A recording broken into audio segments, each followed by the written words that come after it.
اعوذ باللہ من الشیطان الرجیم بسم اللہ الرحمن الرحیم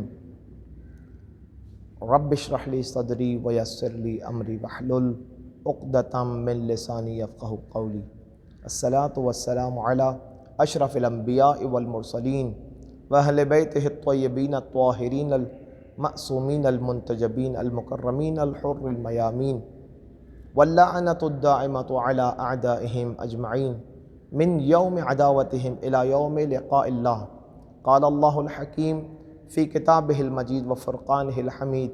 بسم اللہ الرحمن الرحیم۔ انا انزلناہ فی لیلۃ القدر وما ادراک ما لیلۃ القدر لیلۃ القدر خیر من الف شہر تنزل الملائکۃ والروح فیہا باذن ربہم من کل امر سلام ہی حتی مطلع الفجر۔ الحمدللہ ماہ مبارک کے 12ویں دن ہم اس دعا کی طرف آگے بڑھنے کو تیار ہیں کہ جس دعا کو معصوم علیہ السلام ہمیں تاکید فرما رہے ہیں کہ ماہ مبارک کے 12ویں دن یہ دعا پڑھی جائے، کہ جس دعا میں مولا ہم سے ہمارے لیے جو چیز مفید ہے اسے خدا سے طلب کرنے کی طرف دعوت دے رہے ہیں۔ اللہم زینی فیہ بالستر والعفاف۔ اے خدایا اس دن میں، ماہ مبارک میں اور ماہ مبارک کے 12ویں دن میں پردہ داری اور عفت پاک دامانی سے مزین و آراستہ فرما مجھے۔ ایسی پردہ داری کہ جس میں خدا نخواستہ اگر میں ماضی میں کچھ گناہ انجام دے چکا ہوں، ان گناہوں کو جن کو تو اچھی طرح سے جانتا ہے، نافرمانیوں کو جن کو تو اچھی طرح سے جانتا ہے، اے خدایا اس دن میں اور اس ماہ میں مجھے ان گناہوں کی وجہ سے رسوا ہونے سے بچا لے، اور پاک دامنی ایسی عطا فرما دے کہ جس پاک دامنی اور پردہ داری اور عفت کے ذریعے سے مجھے مزین فرما۔ ایسی پاک دامنی کہ جس پاک دامنی کو تو پاک دامنی سمجھتا ہے، ظاہری نہ ہو باطن میں بھی ہو، پاک دامن واقعی بن جاؤں۔ اے خدایا ایسی پردہ داری، گناہ سے دوری اور اجتناب از گناہ، نفرت از گناہ میرے اندر ایجاد فرما دے کہ جس پر تو راضی ہو۔ اے خدایا ہم تیری بارگاہ میں گناہ گار ہیں، اور ایسے گناہ گار ہیں کہ اگر ہمارے گناہ لوگوں کی نگاہوں کے سامنے کھل کر سامنے آ جائیں تو شاید لوگ ہمارے سامنے ٹھہرنے کو تیار نہ ہوں، لیکن اے خدایا تو نے جس طرح سے اب تک ان گناہوں پر اپنی ستاریت کی وجہ سے پردہ داری رکھی ہے، عفت عطا فرما ہمیں واقعی کے دوری از گناہ سے۔ وَاسْتُرْنِي فِيهِ بِاللِّبَاسِ الْقُنُوعِ وَالْكِفَافِ۔ خدایا مجھے اس دن اور اس ماہ میں لباس قناعت اور کفایت شعاری سے چھپا دے۔ ایسی قناعت کہ میرے پاس اے خدایا وہ چیزیں کہ جو میرا من کہتا ہے کہ ہوں، لیکن تیری مصلحت یہ کہتی ہے کہ یہ چیزیں میرے پاس نہ ہوں، اور میں ان چیزوں کی طلب میں اپنے اندر سے بے چین اگر ہوں تو مجھے اس بے چینی سے باہر نکال کر مجھے اس حالت ان چیزوں کی ناداری پر ہی قانع اور مطمئن بنا دے۔ دلوں کے اندر اطمینان ایجاد کرنے والا اے خدا تو ہی ہے، اور یہی نہیں لباس قناعت پہنا دے مجھے، یعنی اے خدایا میں اس بات پر راضی ہو جاؤں جو تو نے مجھے عطا کیا ہو، اور تو اس پر راضی ہو کہ ان کے پاس یہی کچھ ہو۔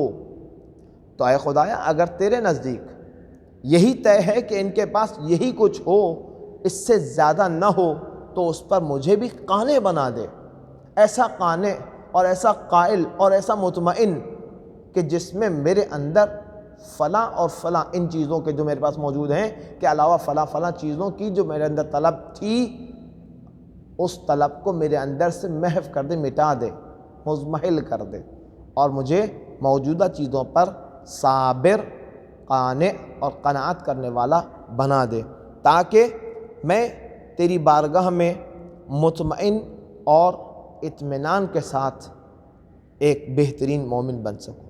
وَاحْمِلْنِي فِيهِ عَلَى الْعَدْلِ وَالْإِنصَافِ۔ اے خدایا مجھے اس دن میں، ماہ مبارک کے 12ویں دن میں عدل اور انصاف پر گامزن فرما دے۔ میرے ہاتھ سے کوئی ایسا خلاف عدالت، خلاف عدل اور خلاف انصاف کوئی کام نہ ہو جائے۔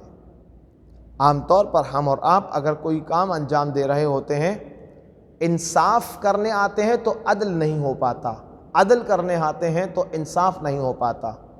انصاف کیا چیز ہے اور عدالت کیا چیز ہے؟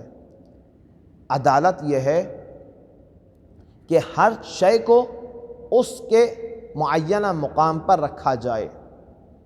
رشتہ داریوں کے اندر دیکھا جائے تو ہر شے کو اس کے مقام پر رکھا جائے، چیزوں کے لحاظ سے دیکھا جائے تو ہر شے کو اس کے مقام پر رکھا جائے، اور اگر امور کو، کاموں کو دیکھا جائے تو ان کاموں کو ان کے وقت پر انجام دینے کو عین عدالت کہا جاتا ہے۔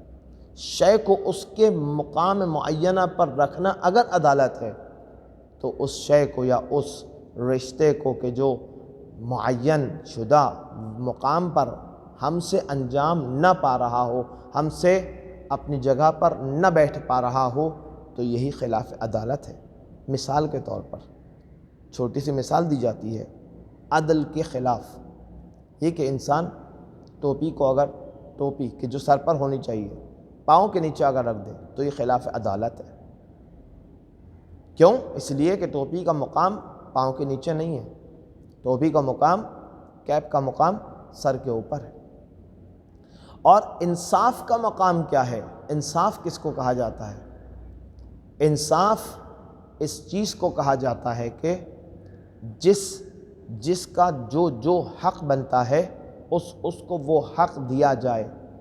اگر ایک حق ماں کا ہے اور ایک حق اولاد کا ہے اور ایک حق زوجہ کا ہے، اور ان حقوق کو ہم اس درجات کے مطابق انجام نہ دیں بلکہ ہر ایک کو ایک ہی درجے پر لے آئیں، جس درجے پر اپنی اولاد کو سمجھتے ہوں اسی درجے پر اپنے والدین کو سمجھنے لگیں، اور اسی درجے پر اپنی زوجہ یا اپنے زوج، بیوی اپنے شوہر کو سمجھنے لگے، تو در حقیقت اس نے یہ انصاف نہیں کیا بلکہ خلاف انصاف امر انجام دیا ہے۔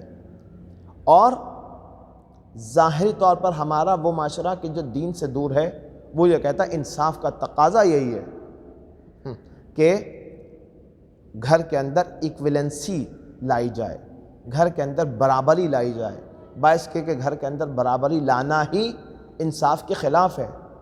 انصاف، بہترین انصاف وہ ہے کہ جس کا جو حق اور جس کا جو مقام بنتا ہے اس کو وہی حق اور مقام دیا جائے۔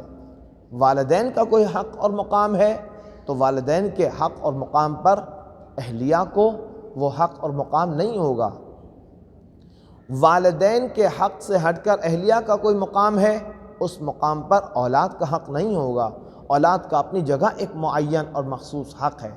اگر اولاد کو والدین کے ساتھ شمار کیا جائے تو یہ خلاف انصاف ہے، اور اگر والدین کو اولاد کے ساتھ شمار کیا جائے تو یہ والدین کے ساتھ ناانصافی ہے۔